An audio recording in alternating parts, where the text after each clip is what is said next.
any other person to share these delights or receive these pleasures there.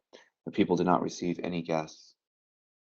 So the withholding of rain wouldn't apply to these places because Egypt was maintained by the Nile River, and therefore water was not a matter of scarcity. And so then therefore the idea of this water and the flow of this river to water the garden is synonymous with what was said, that a river goes out of Eden to water the garden. And a river is synonymous here with the Nile. And Egypt here is being called the garden. And therefore, the Nile River is a river that goes out to water Egypt. And similarly, they're saying the same thing with Sodom. Rav Chaya said, the people of Sodom were wicked because of themselves and their possessions, and not because of their fertile land.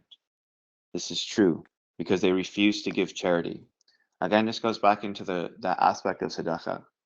Tzedakah, charity comes about in a multiplicity, in a multitude of ways.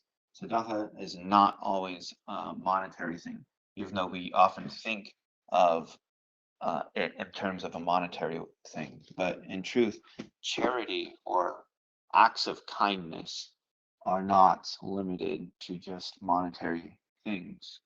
And it was explained in previous lessons how this is the secret of what attracts the Malach, what attracts the angel of death, what causes the eyes of Zohar to open and to go down and see, and the day of Hashem, a day of terror and wrath, and how these eyes only open up in judgment, and how it only descends to consume, to destroy, and that this happened again because of a lack of charity. And this is because when the Holy One, blessed be He, wishes to bless a person, He sends them a certain poor person. If the person performs a mitzvah and provides for the poor person, then the Holy One, blessed be He, bestows for them a blessing. But should they deny or neglect the poor person, then the Holy One, blessed be He, sends down the Satan, the Malach, who comes down and brings death to the place. This is what happened to Avraham Avinu. A certain poor person came to a party that he had, and he was busy entertaining kings and paid no attention to this poor person. And the same thing with Sarah, who said that her child was a foundling and was too busy suckling all the other childs, demonstrating that she could breastfeed at such an old age. And because he did this and did not provide for that poor person who was really the Satan disguises himself as a poor person, and they did not provide for this poor person, he was able to decree that Sarah should die in agony and suffering under the disposition that Yitzhak was slaughtered and sacrificed, even though he really wasn't. But she thought this to such a degree that she died. And the other part of it is that Yitzhak would be ordered to be sacrificed in the first place. And so these two sufferings came upon Avram and Sarah, all because they did not show charity, tzedakah, to the poor person when he came to test them. And that was the source of their blessings, because when the Holy One, blessed be He, wishes to bless a person, He sends him a poor person. This is true because they refuse to give charity. A person who is stingy with the poor is not worthy of continued existence in the world. This is there are parts of the Zohar that seemingly express very, very, very harsh musar, but it's really not musar, because the explanations for the Zohar is not talking from a level of midah. So we're not talking about midos. Instead, what it's talking about are lights, exchangings of lights. And so then what happens here is, and as it was explained before, a poor person is considered dead. It's considered dead. And tzedakah, or parnasa, is said to be, by our sages, life, is life. And so then therefore when they withheld charity to the poor, they withheld life to the poor. And when they withheld life, the Holy One, blessed be He, took their life, because they withheld life. And so then therefore He paid them back according to their deeds. And so then here it says, the people who are stingy with the poor are not worthy of continued existence, because they actively bring death into the world. They actively prolong death. And death, our sages say, is poverty. A person who is poor is considered to be dead. And the person who withholds life from them, life will be withheld from those. And so the Holy One, blessed be He, says, the stingy with the poor is not worthy of continued existence in the world. In addition, he has no life in the world to come, because the punishment is so harsh that not only will a person be laid to waste here, but they're laid to waste there, because the ruach and the nefesh, that go into Sheol and Gehinom, are only garments for the spark of existence. And I've already explained to you that what unites a person who's dead or a person who's alive with a person who's in Gan Eden or a person who's in Gehinom or Sheol isn't the fact that you're alive or dead. It's the fact that you're just transitioning states of existence because you're still existing. What unites a person here with a person in Sheol is that one person is existing in Sheol and the other person is existing in the world of the living, and another person is existing in the Garden of Eden. And so what they all have in common really is existence. And existence is the true constant. Everything else is just a garment, a malbush. And the ruach and the nefesh are therefore, in all personas and perceptions of division, are really just garments. And they're really not necessary. Although the Holy One, blessed be He, has a beautiful place, beautiful thing for those unique souls that attend into that place. And He tends to those things because He's very curious and He cares greatly for every single individual. And the evidence that He does this is the evidence that no two people are the same. And so everyone is very unique. And so the Holy One, blessed be He, is truly concerned with the honor and well-being of all of creation. And there's a very special place for all of those people. And they're all accounted for it assuredly, as every night billions of people dream and billions and billions of firmaments are blasted into existence, one for every single person, and no two people have the same dream. And behold, each dream is created uniquely for the individual. And this is just a glimpse of the power of the infinite.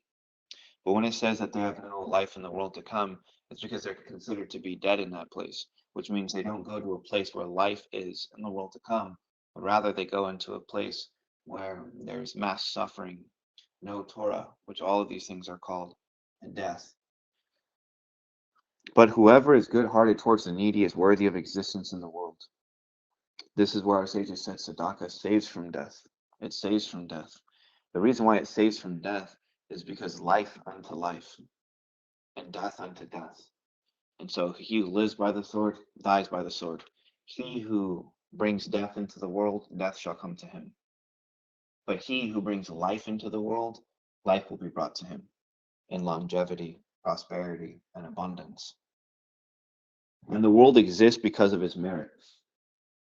He shall have life and longevity in the world to come.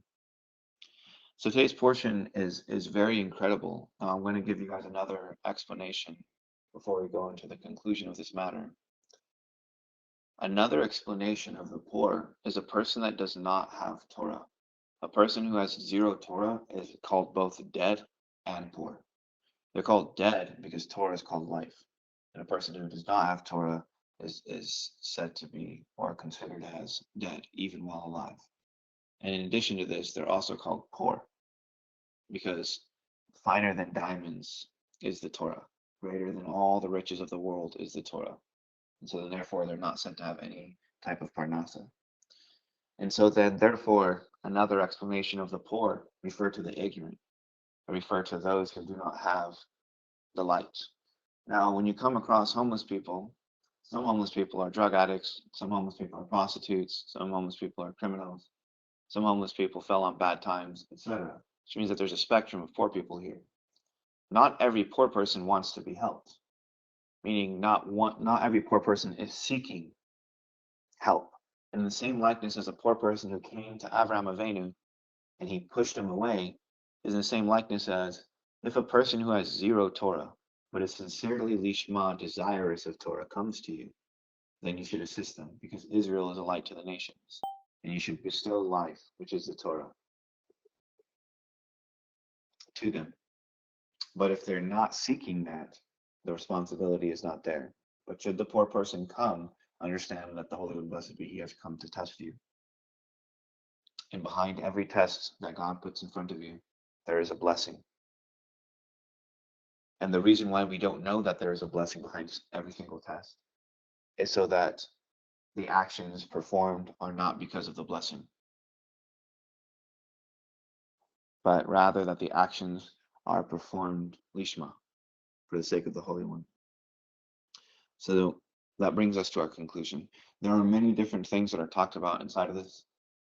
It's hinting greatly at the secret of the land of Israel, being associated with the hard spark, being the secret to the Atik, how in it is the secret of this eternal faith, how in it was this bread, this lechem, the 22 letters, which is the secret of the faith, and how through this, and how the secret of the 22 letters, which is the secret of the faith, Parnasa and life, which is the Torah of Atzilus, can be bestowed to all. It admonishes us to be cautious with the poor people, that is to say, people who don't have Torah, and when they desirous and earnestly are desirous of knowing the truth, we should not withhold it, but rather we should fulfill what is written. Israel is a light to the nations, whose light is the value of secret, and secret is the value of Ein Sof. So therefore, to be a light is to reveal the secret of the Ein Sof, because the Ein Sof is beyond religion, and the letters are beyond the Torah, just as there is no Torah without the letters. And the Torah comes to speak of words and constructed things, for a grouping of words forms a sentence. What I speak to you of is something above words and above letters, the essence of the letters, because there are no words without letters, just as there are no sentences without words, just as there are no paragraphs without sentences, just as there is no sefer without paragraphs. And so then in this likeness, we can see that there is an order to each one of them. And at the highest of them, it transcends all and is the secret of the universal faith, because the letters apply to everything and everyone equally. So as David HaMelech said, open my eyes and I behold the wonders of the Torah. Many, many, many blessings to you all. Shalom, Selah. Baruch Hashem. Amen. Amen. Shalom.